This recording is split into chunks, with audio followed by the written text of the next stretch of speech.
How you doing? I'm good. What are you guys doing? Yeah, just Oh, you know. living the life, man. Mhm. Doing our thing. Just having fun in our free time. I am Exactly. I'm up in Yosemite with the kids. Oh, nice. Oh, Very that's cool. awesome. Very cool. I've had it all started with Thanksgiving. We went up to Big Bear for Thanksgiving. And then first we shot this commercial for Shell, which was huge. Then we went to Big Bear and then came back from that. And we went to Boston and then New York and then back here. And now I'm in Yosemite. So I'm a little tired. Well, we Yeah. appreciate you hanging out with us today. That sounds like a kind of a roller coaster of fun stuff, but Yeah, right before Christmas, because we don't have anything else to do besides Christmas. right. And we even did the soft launch for Couch Soup. Yeah, awesome. Yeah. Yep. Very cool. Lots Let's of say one of my articles just got published on it, so that's exciting. Nice. Thank you for great. doing that. That's really good. We love the concept, this idea of bringing. I mean, one thing that we noticed with Retro Replay is so many of the members were just such great contributors. So it's just like, well, let's do something cool. And I think we did. Yeah, Right. it's great. For sure.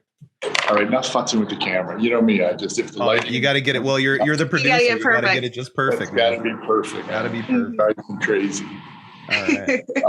So what do we do? What are we doing today? What's So- the format? Tell me, share. Yeah, we just got a couple of questions just to not look like complete idiots, even though we are, but just to have kind of a game plan. But it's just kind of a hang and talk with you about what you're into and how you got started in the biz and kind of what got you going, wanting to do what you do. I went to med school. I was going to be a doctor. Went to McMaster University, and I was only doing it for my parents. I did not like it. I was dating a girl at the time who was a model, and I dropped out and I started a modeling agency called the Model Company. And this would have been, what fucking year was this? This would have been 87. And one of the things is that, models need photographs. So we used to pay these guys to do the photography. And I was just like, I love this. I can do this. And so I borrowed my dad's camera, went out on a photo shoot, and the very first paid job I had, I didn't know how to load the film in the camera, and all the film didn't get shot. So I learned the concept of a reshoot. And then I fell in love with that, and then that blew up real fast. And I was shooting a lot of. I consider myself a fashion photographer, and I moved to South Beach, and I used to spend my time between South Beach and New York, and I had to fly back to Toronto to shoot a magazine cover, and the model was Marisa, and we fell in love, and that was 27 years ago last weekend, and that sort of when I met. You can't be more obvious, right? Like you can't be more fucking. That's all right. We can edit this part out. Amelia. Yeah, it's okay. Loud people. No, I don't think I will. So Marisa, back in those days, was super jealous. So my fashion career ended quickly, and I had moved into advertising, and I was believe it or not, I was roller skating one day, and on South Beach, and I ran into this guy, and his name was Alex McGusky, and he was an art director at Crispin Porter. So I don't know if you know advertising, but they were quite famous for a while, and I worked with them for years, and then won like hundreds of awards with those guys, and started my first commercial work. Started shooting commercials, and then from there, Marisa and I moved to Los Angeles, and when we were in. She was working down in South America somewhere, and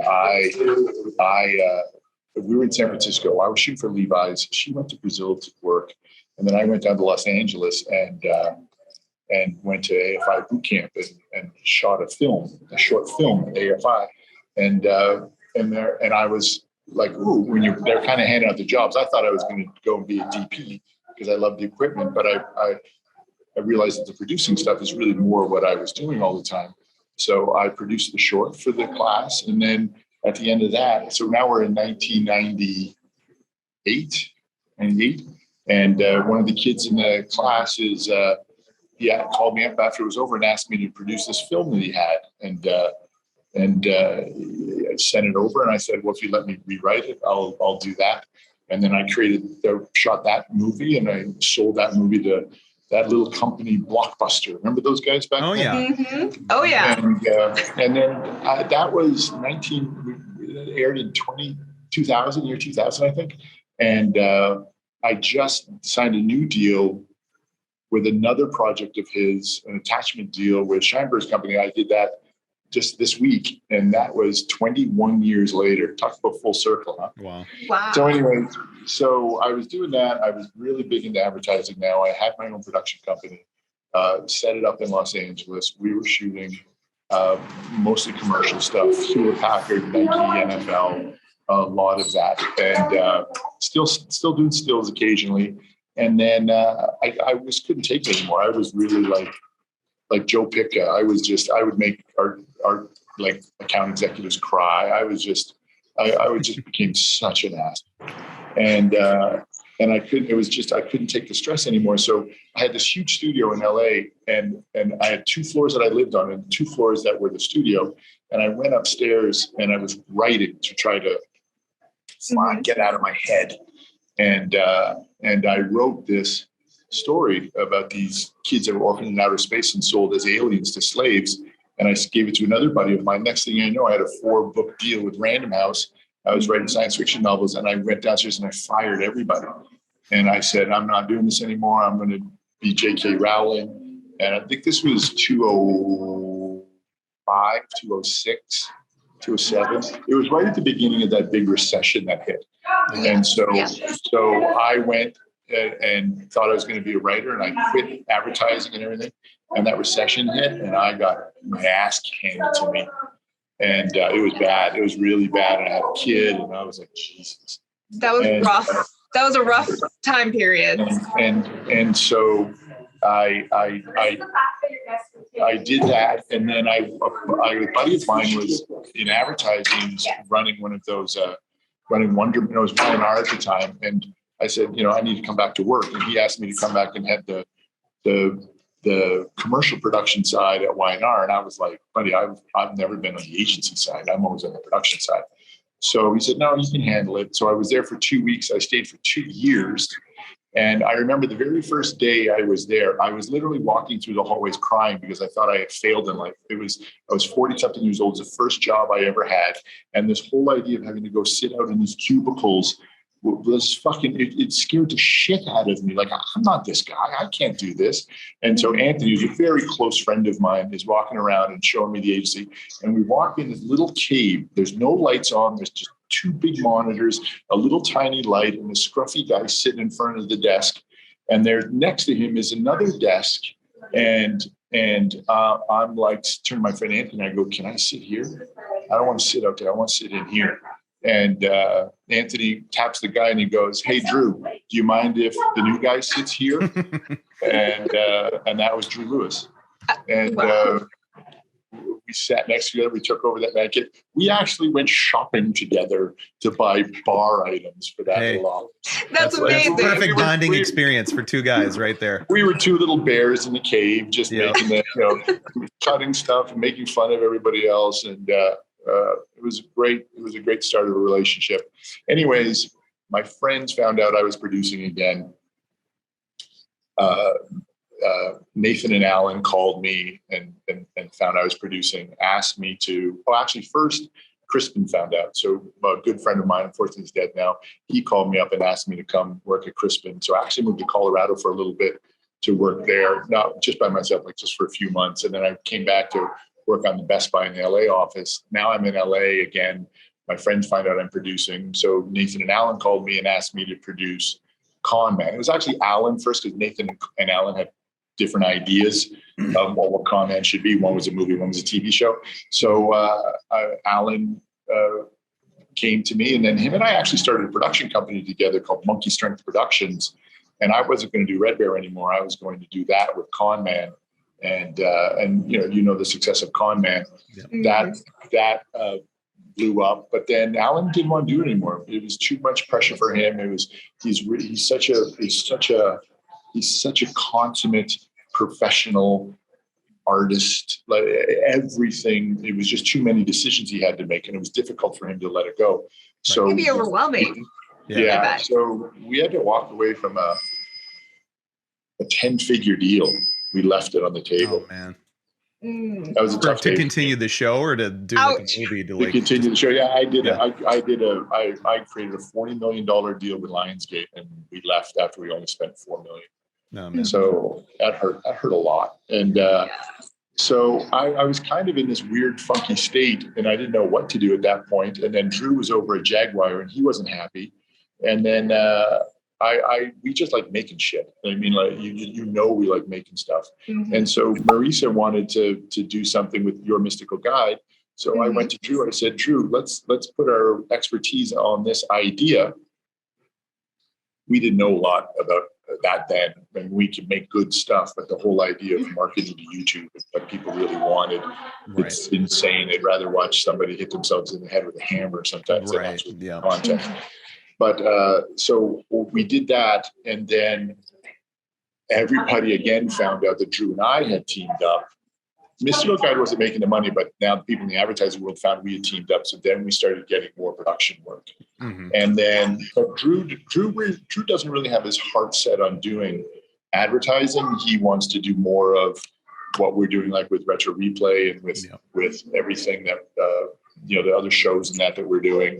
So that was really his drive. But the people pay us too much money not to do advertising. So I always make a joke. Exactly. The money's in the marketing. So right. Yeah. We go back to advertising. We make the money in advertising, then we go to Hollywood to lose it. Right. Exactly. Yeah. Exactly. And then so I was gonna say use it on the passion projects. Well, I was gonna say it's like a musician. You play the Lady Gaga or the Madonna gigs, and then you get to make the music you actually want to make and blow all that money there. So yeah, hey, man. So we did Retro Replay, and it was a great experience. Nolan and I met on Con-Man, and there was such a bromance that we just decided we had to do something together again. Right. And we did. I had pitched to him an idea to him and Jill about following the life of somebody like Nolan North and go meet all the people behind the scenes, like the guy that has to for 5-6 years twerk his face. I had to look at his face every day. It'd be funny if Nolan met that guy. Right. And and we're going to go do all that and sort of build up his online brand.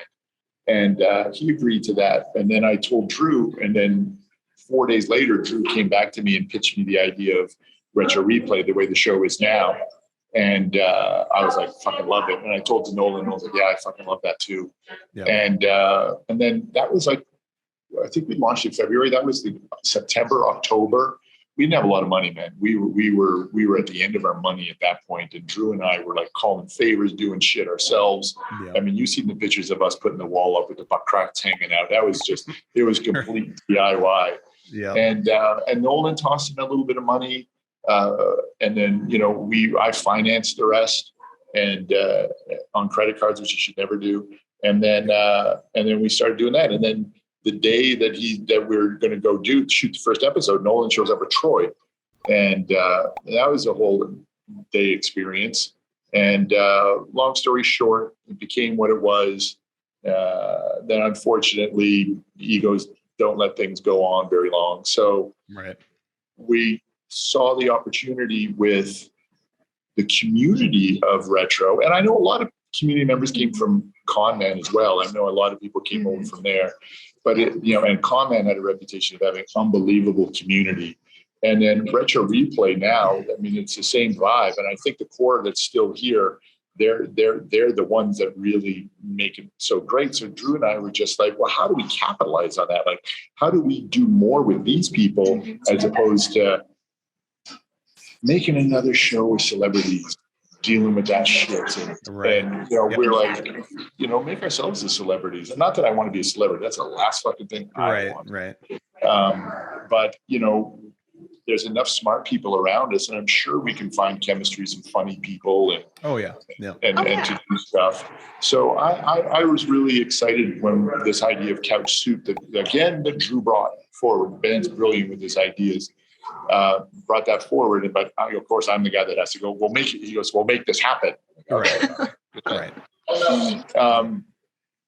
And it's slow. We've been slow to get it done because there's just so much in the back end that we've been coding and working on. But I think the soft launch is working right now, and now it's just a matter of making that content, bringing more people in, and using more of our ad side to attract the businesses that could benefit from us, to give us the money to do really cool things. Like, how cool would it be to go to cons and have our own giant 4-banger booth with our couch and games and play and interviews, and everything. Every day's a party.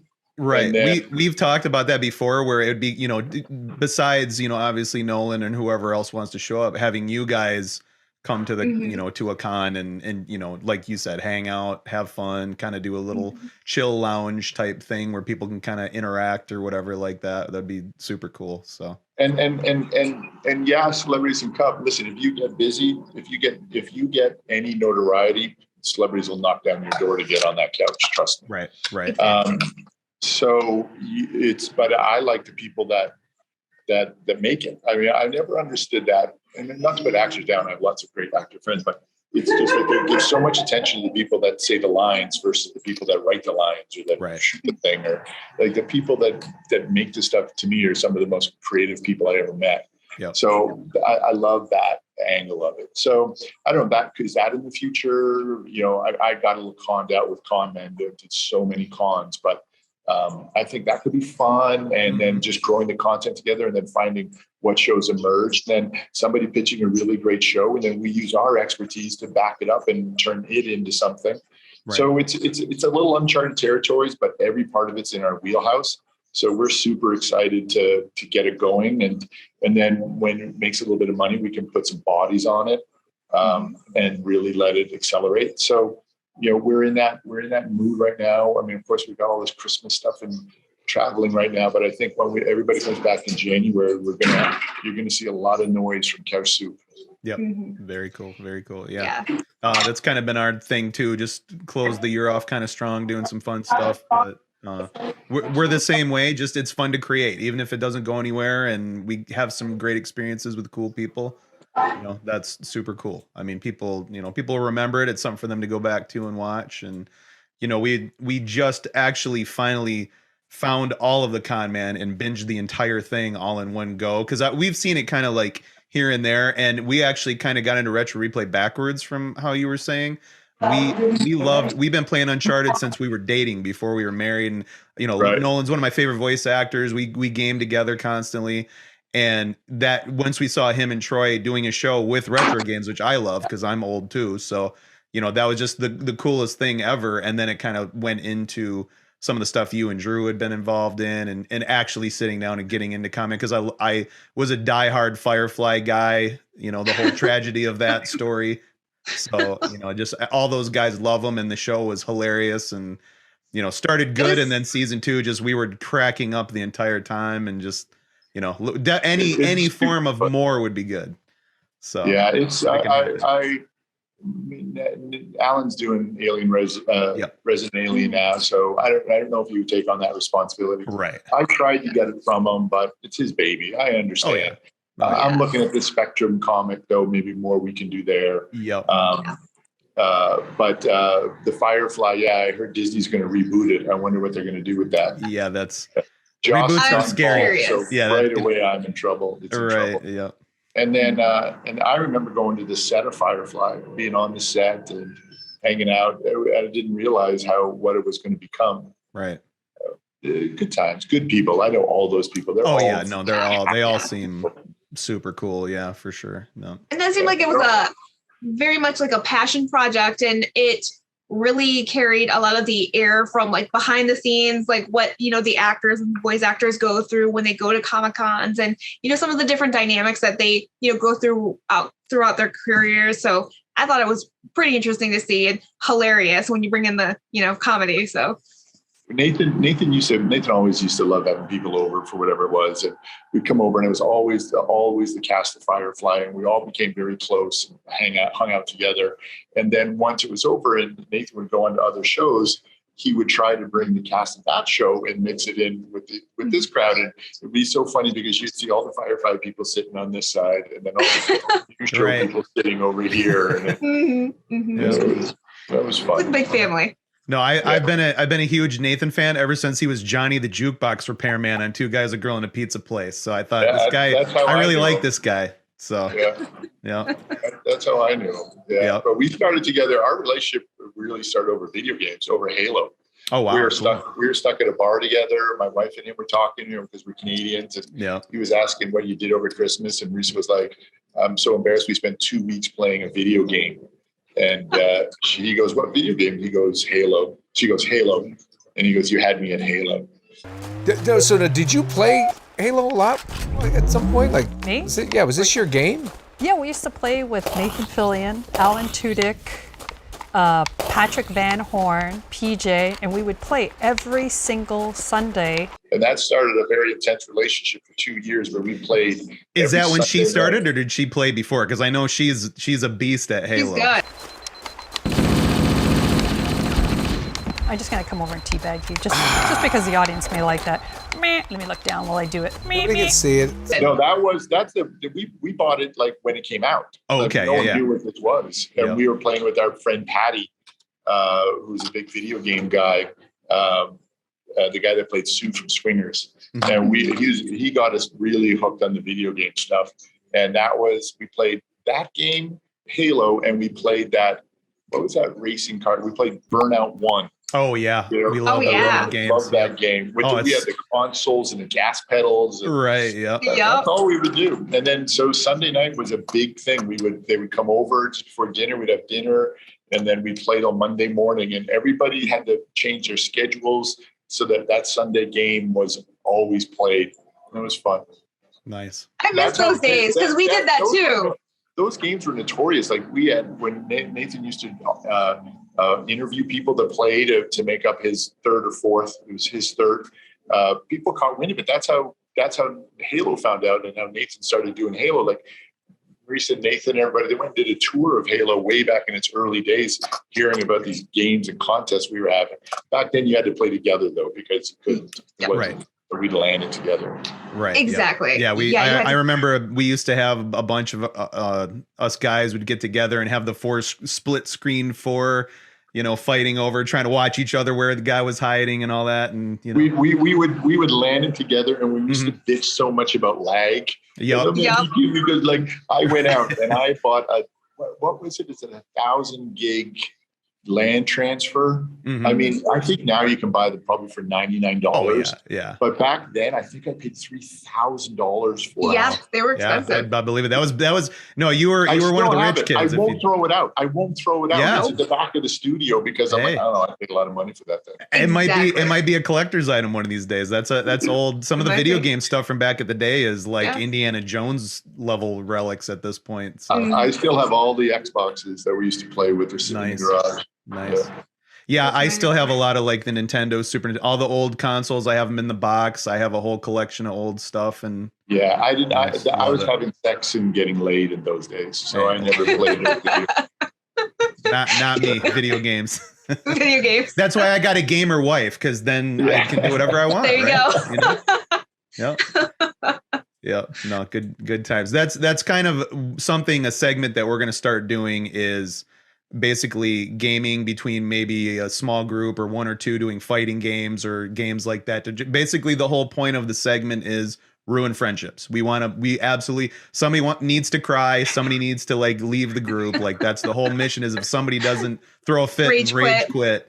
Yeah. And that's kind of what we're shooting for. I've had a few of those. I've definitely had a few of those.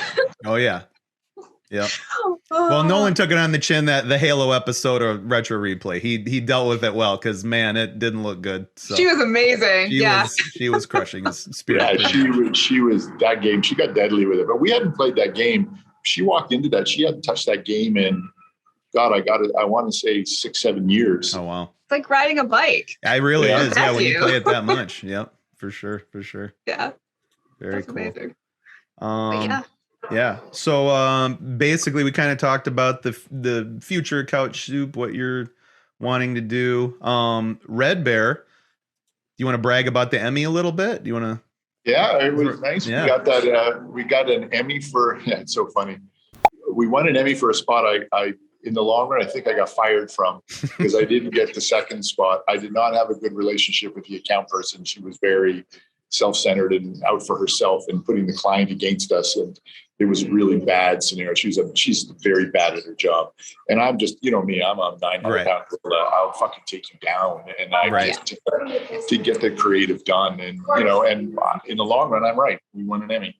Right. So it is what it is. So, you know, I won a lot of awards. I mean, that's a big one. Right. But yeah, it's cool. But I just. What's the one that you're most proud of? Well, it's got to be that one, right? Yeah. I mean, I got a runner-up at a Lion in Cannes. That was cool.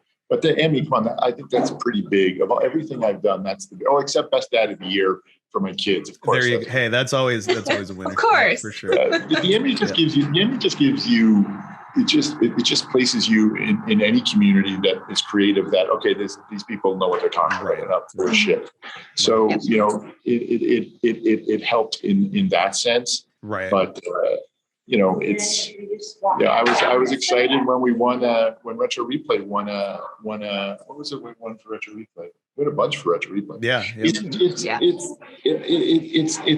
yes, the recognition is nice, but it just sort of really makes it legit what you did, I guess. Kind of cements that you actually had a cool idea and people enjoy it. I think 100% same. I feel the same way. You know, the awards are cool and they give you the clout, but and the validation. More so you know that people like what you're doing. So so with Red Bear right now, we're regrouping in such that the advertising side is just exploding.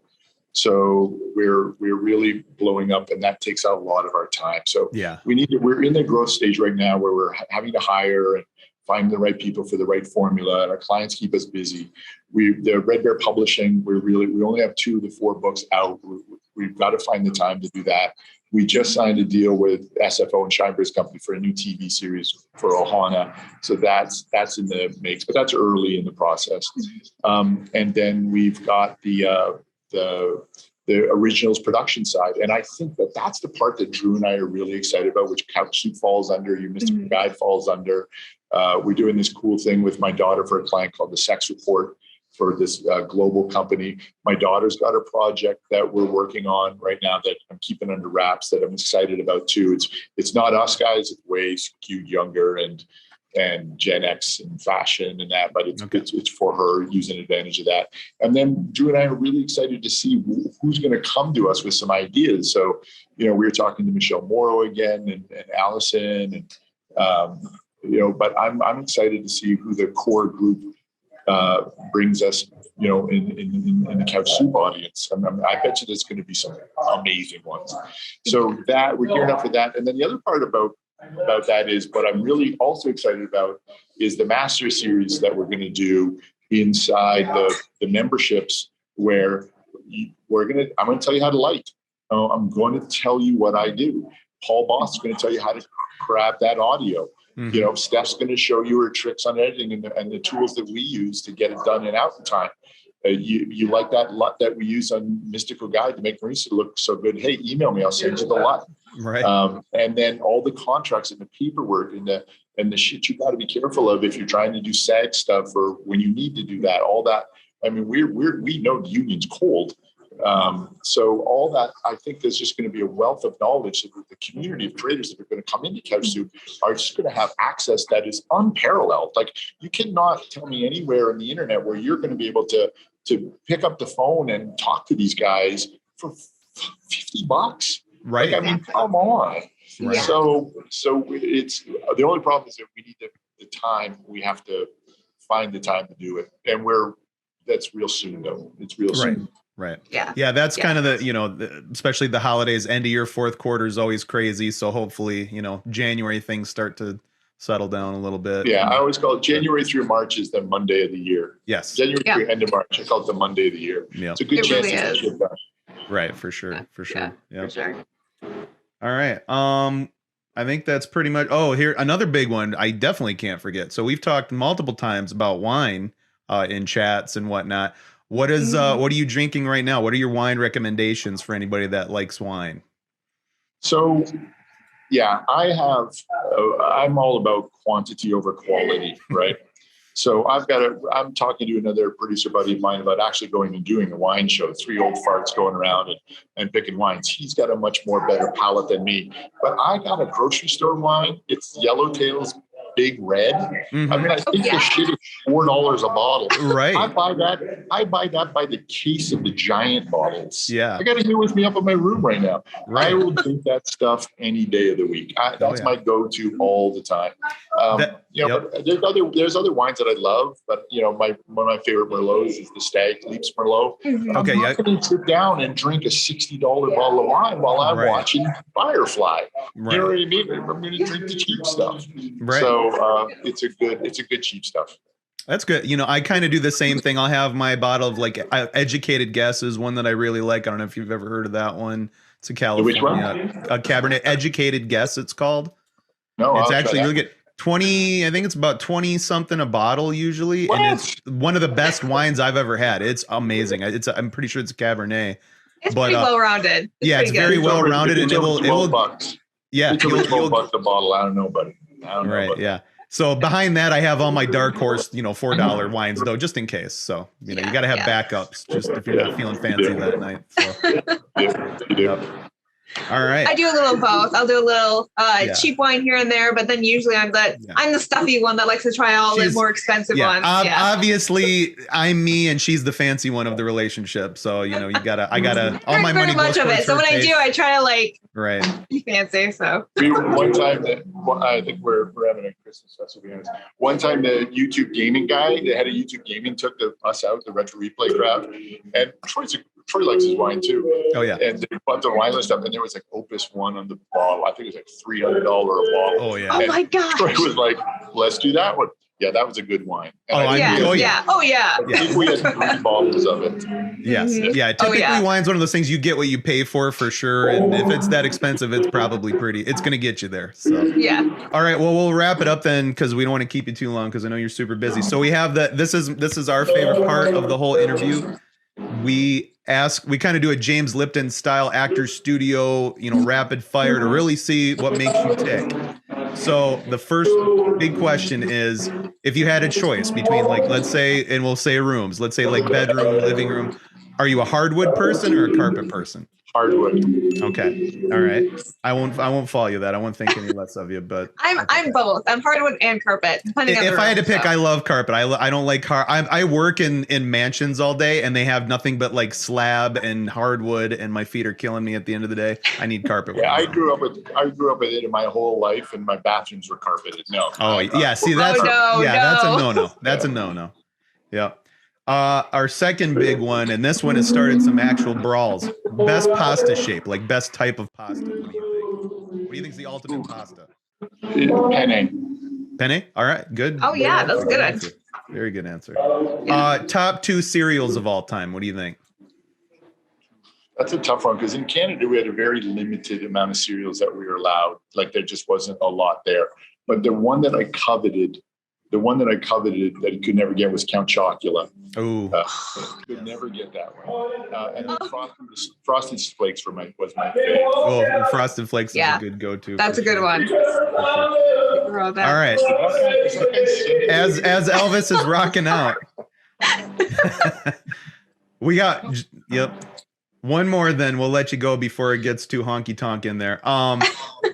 Pick one superpower that you would want. Only one superpower. What's the top one? Invisibility. Okay. I don't know why, but I knew you would say that. I figured. Yeah. Hey, man. Yeah. How about deafness? That's what I would pick right now. Cool. All right. I got married as Elvis, so it's kind of apropos. Oh, really? Hey, it's all connected, man. It's cyclical. You gotta love it. It is. Cool. All right. Well, we'll let you go. Thank you for having me. Appreciate it. Yeah. Thanks for coming on. And hopefully I won't be traveling. But anything you want to push, like projects you can talk about right now, or anything that you want to kind of push besides Couch Soup, obviously? And Well, Couch Soup is the big one, and then the Okay. one my daughter's got coming up called Tig, Okay. the It-Girl Guide. That's coming next. I'm excited about that. Cool. But Couch Soup is 100% what we're working on.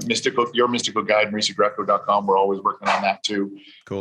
But yeah, that's the big one. Couch Soup. It's 2022 is the year of Couch Soup. Yep. All right. Awesome. Yeah. For We'll sure. have all the links and stuff and socials connected, and your socials if you want to get bothered by everybody. But all right, cool. Thank you so much, PJ. Thanks, guys. And I had Yeah, fun. thanks. again soon. I look so- forward to seeing you guys later. Okay. Yeah, All for right. sure. Bye. Talk to you All later. right. Bye, guys.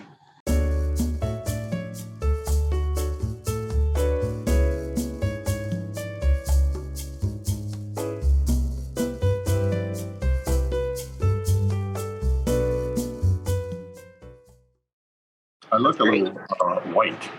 Yeah. Lighting. It's your glow. You've got a nice glow going today. Look at Yeah. this. Like I'm a fucking ghost now. Look at me here. I'm a ghost. Ghost of Christmas past. Mhm. She cuts me out all the time, so it's I'm fine. going to go stand behind the guy that is obviously doing something. Yes, There's no one exactly. else around. There's nobody. I just yell. Yeah, and But I yeah, am going to go stand right there. you're right. Exactly. He's probably only doing something important on his phone, so let's. Total unself-aware people. See, I'm still adjusting the light. And No self-awareness. No, still light adjusting. Here we go. There we go. I like that better now. there. So where was I? So